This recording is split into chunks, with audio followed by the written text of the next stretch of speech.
আচ্ছা ভাই, তুই তো বাড়ি ফাড়ি তৈরি করিস, তাহলে আমি একটা স্বপ্নের বাড়ি তৈরি করে ভাবছি। তুই কি বলতে পারবি কত কি মাল ফাল লাগবে? স্বপ্নের বাড়ি?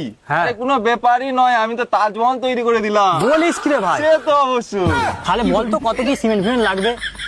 তোকে আমি একটা হিসাব দিচ্ছি, তুই হিসাব মতো তাহলে কালকে মালটা নিয়ে আয়, তুই সব ব্যবস্থা করে রাখ। ঠিক আছে, আমি মোটামুটি তুলে রাখছি, তারপরে তুমি এসে দেখে আরে নেবে। হ্যাঁ, ঘর করবি, টেনশন আছে, আমি আছি পাগল। ঠিক আছে, আসি। হ্যাঁ, দেখো এই জায়গাটা পুরোটাই আমার, দেখে বলো কি কি করা যাবে এই জায়গাটায়। হ্যাঁ, জায়গাটা তো যা বুঝছি বেশ খাস জায়গা আছে, বেশ ভালোই জায়গা। তো তুমি কি চাইছো তাহলে? এখান দিয়ে কি রাজবাসা শুরু করে দেবো? না না, পিছন দিকটা একটু বাড়ি করবে, এই দিকটা একটা ইউনিক কি করা যাবে? ইউনিক বলতে এইখানটা একটা সুইমিং পুল একদম চকচকে মাল করে দেবো। বলছো কি? সে তো অবশ্যই হবে, মানে একদম তুমি সাঁতার কাটবে।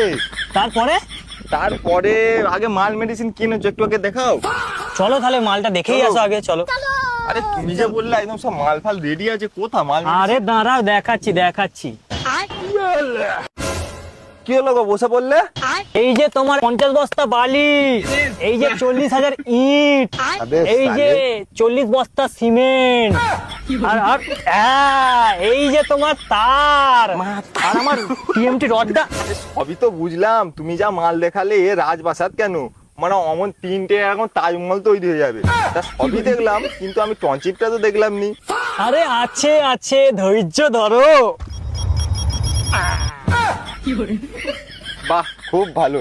তা তোমার সবই তো দেখলাম, একবার টিএমটি বারটা একবার হাতে দাও তো, একবার দেখি কত সুন্দর। এ নাও, ধরো তোমার টিএমটি বার। ও, এটাই তোমার টিএমটি বার? হ্যাঁ। হ্যাঁ, এইটা দিয়েই তো তোমার